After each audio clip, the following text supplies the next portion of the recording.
Денеска Централниот совет на Демократскиот сојуз одржа седница на која што расправавме за повеќе актуелни политички прашања, при тоа беа донесени соодветни одлуки. Демократскиот сојуз денеска усвои платформа за вистински реформи и промени во Република Македонија, која ќе биде основа за изборната програма, а која е резултат на бројни консултации со експерти, со граѓански асоциации, бизнис групации и исто така голем број идеи дадени од граѓаните. Тоа е основа на денешната расправа, што беше инаку врз основа на широката расправа која што имаме во партиската база, како и консултации со голем број на граѓански асоциации, политички партии, експерти, како и симпатизери на Демократскиот сојуз, Централниот совет на Демократскиот сојуз одлучи на престојните парламентарни избори да настапи самостојно. Ние како демократи и како сојуз сметаме дека имаме доволно знаење, идеи, искуство, праведолюбивост, храброст и спремност за нескриен и недвосмислен став да се соочиме со сите политички собитија, предизвици на денешницата и едината. Воедно сакам да нагласам дека Демократскиот сојуз е отворен за соработка со сите кои застапуваат вакви ставови, кои што се залагат за европските вредности, кои што се за просперитет на Република Македонија и затоа најавуваме соработка со други политички партии, граѓански и граѓански асоциации. Демократскиот сојуз е подготвен да партиципира во нов политички блок на обединувачки платформи и сметаме дека само обединувањето, а не поделбите, ќе добијат најголема поддршка од граѓаните.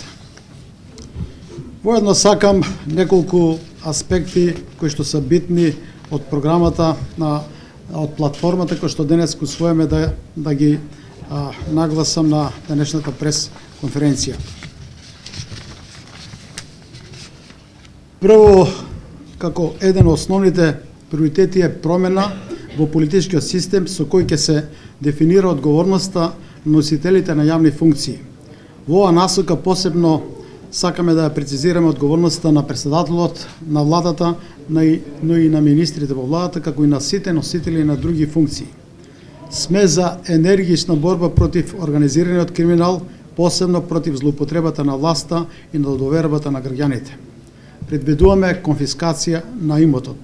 Имотот што е стегнат на криминален начин, стегнат како резултат на злоупотребата на волјата на граѓаните, сметаме дека треба да биде вратен на граѓаните. Демократскиот сојуз има посебен проект наречен Војна против криминалот и неговата реализација ќе започне веднаш после изборите кои што се закажани за 24 април 2016 година.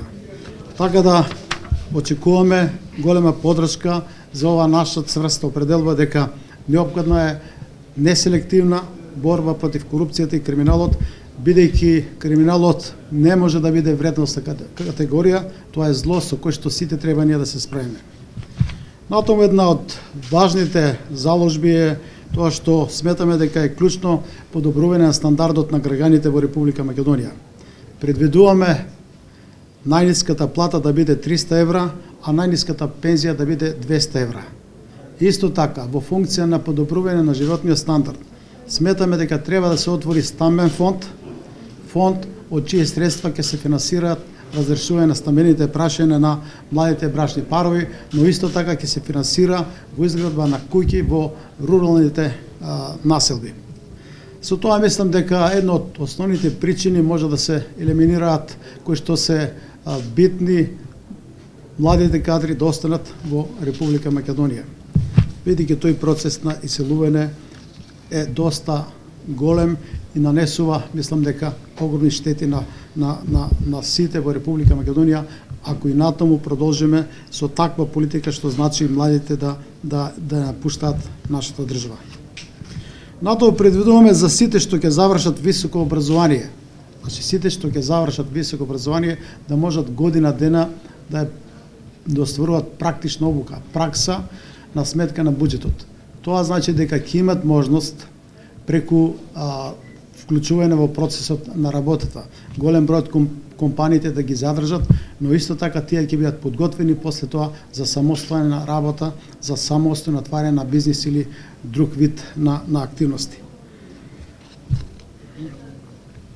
Натаму околу приемот, бидејќи вие знаете дека досега 25 години политичките партии подготвуваат списоци за прием на работа, посебно во јавната и државната администрација.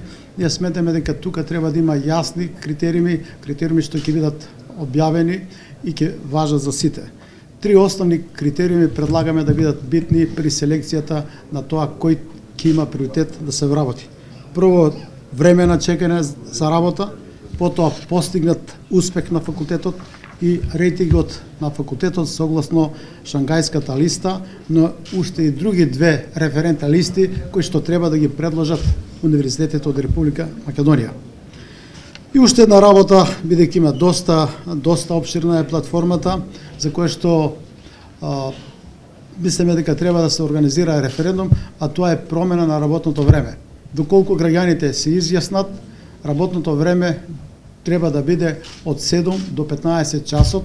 На тој начин ќе овозможиме вработените да се посветат на семејството, но да имат време и за други слободни активности. Ова прашање околу ова прашање се разговара, има различни ставови, но мислам дека доколку граѓаните сакат да се промени работно време, тоа може да го кажат на референдум кој што ние би го организирале. И на крајот сакам да нагласам дека Демократскиот сојуз ќе води позитивна кампања која што ќе почива на идеи, на сугестии, на предлози, на факти, а не кампања која ќе значи дискредитација на политичкиот противник.